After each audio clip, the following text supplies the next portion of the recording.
Il est écrit, et maintenant Seigneur, vois leurs menaces et donne à tes serviteurs d'annoncer quoi? Ta parole avec une pleine assurance. Mon Dieu, annoncer la parole avec une pleine assurance, mais il faut la connaître. En étendant ta main pour qu'il se fasse des guérisons, des miracles et des prodiges.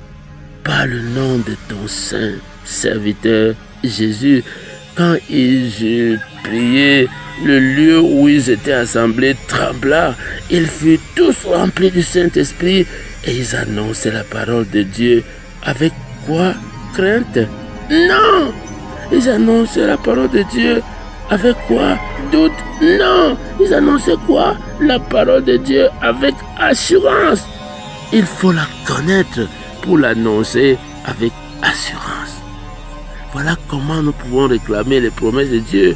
Nous devons connaître la parole de Dieu et la réclamer et l'annoncer avec assurance. Nous devons connaître la parole. Nous devons avoir une attitude positive. Nous devons avoir une disposition mentale favorable.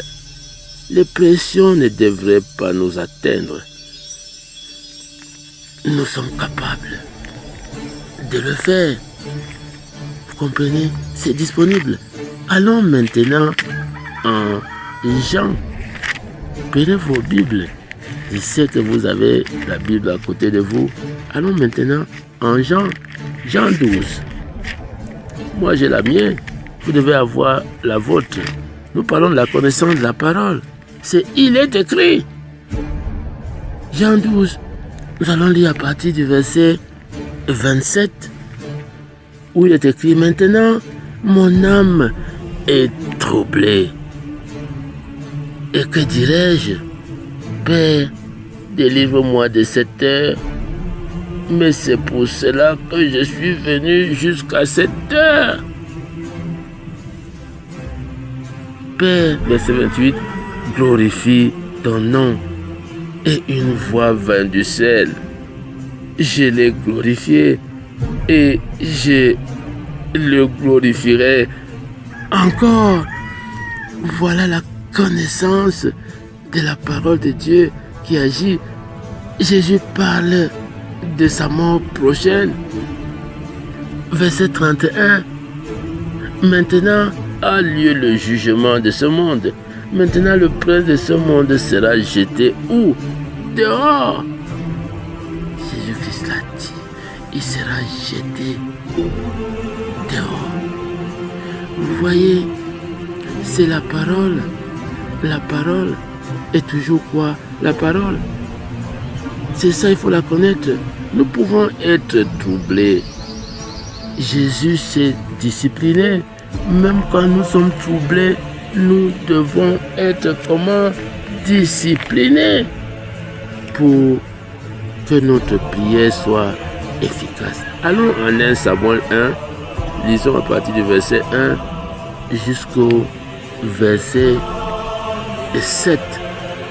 Il est écrit, il y avait un homme de Ramathaïm, Sophim, de la montagne d'Éphraïm, nommé Elkana, fils de Jéroam, fils d'Élihoud, fils de Tohu, fils de Soph, Éphrasien. Il avait deux femmes, dont l'une s'appelait Anne et l'autre Pénina. Pénina avait des enfants, mais Anne n'en avait point. Chaque année, cet homme montait de sa ville à Silo pour se prosterner devant l'Éternel des armées et pour lui offrir des sacrifices. Là se trouvaient les deux fils d'Élie, Ophni et Phiné, sacrificateurs de l'Éternel. Le jour où Elkana offrait son sacrifice, il donnait des portions à Pénina, sa femme, et à tous les fils et à toutes les filles qu'il avait d'elle. Mais il donnait à Anne une portion double, car il aimait Anne, que l'Éternel avait rendue stérile. Sa rivale lui prodiguait les mortifications pour la porter assiduité de ce que l'Éternel l'avait rendu stérile. Et toutes les années, il en était ainsi. Chaque fois qu'elle montait à la maison d'Éternel, Pénina la mortifiait de la même manière. Alors elle pleurait et ne mangeait point.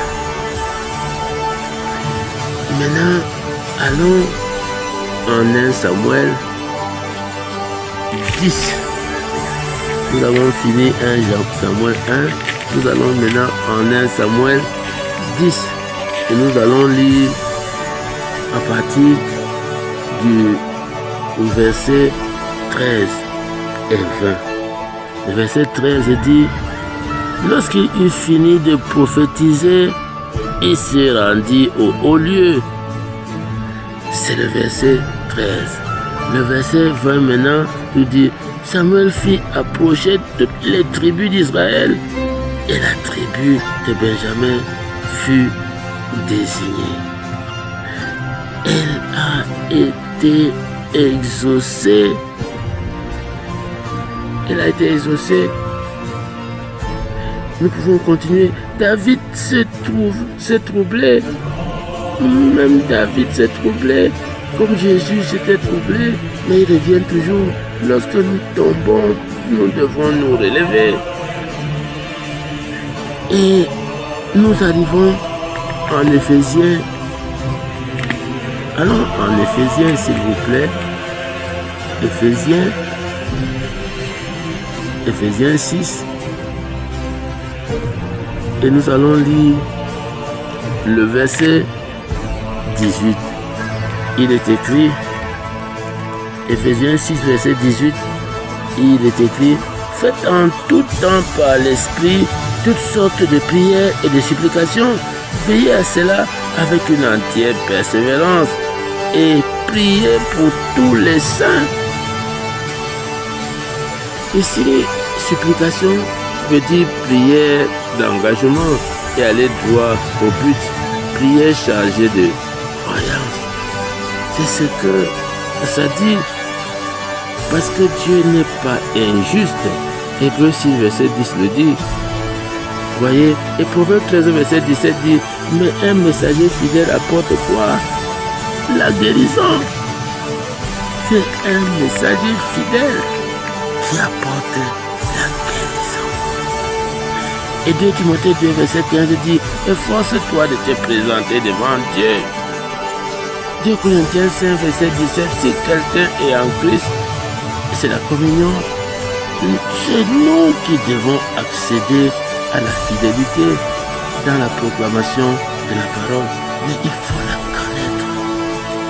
Parce que si nous ne connaissons pas la parole, comment pouvons-nous la déclarer avec assurance? Et lorsque nous arrivons en 1 Corinthiens 3, verset 10 à 15, vous voyez, ici on parle de récompense si nous bâtissons sur le fondement. Et le fondement, c'est quoi? C'est la connaissance de la parole de Dieu. 2 Timothée 2, verset 2, ce que tu as entendu de moi. Et lorsque nous arrivons en Hébreux 4, verset 1, nous disons: craignez donc, tandis que la promesse d'entrer dans son repos subsiste encore, qu'aucun de vous ne paraisse être venu quand? Trop tard. Car cette bonne nouvelle nous a été annoncée aussi bien qu'à eux, mais la parole qui leur fut annoncée ne leur servit de rien, parce qu'elle ne trouva pas de la foi chez ceux qui l'entendirent. Témoignage digne de l'approbation de Dieu et du peuple de Dieu, c'est-à-dire le respect de soi. Les choses de Dieu ne s'efforcent pas. Si vous voulez que les gens aient de la considération pour vous, traitez-les selon la parole. Tout se fait selon la norme de Dieu. Allons en Acte 24, verset 6, il est écrit: c'est pourquoi je me force d'avoir constamment une conscience sans reproche devant Dieu et devant les hommes. Je me force, il y a du travail. Vous croyez et vous agissez comme tel. Si vous dupez les autres, vous vous privez du ministère de la réconciliation, qui est un droit de filiation. Avoir une conscience sans reproche, c'est là. Vous voyez, Proverbe 22, verset 1. La réputation est préférable à de grandes richesses et la grâce vaut mieux que l'argent et que l'or. Éphésiens 4, verset 1. Je vous exhorte donc, moi le prisonnier dans le Seigneur, à marcher d'une manière comment digne de la vocation qui vous a été adressée. Voilà comment nous devrions marcher et recevoir ce que Dieu a rendu disponible à travers sa parole. Que Dieu vous bénisse abondamment au nom de Jésus-Christ. Amen.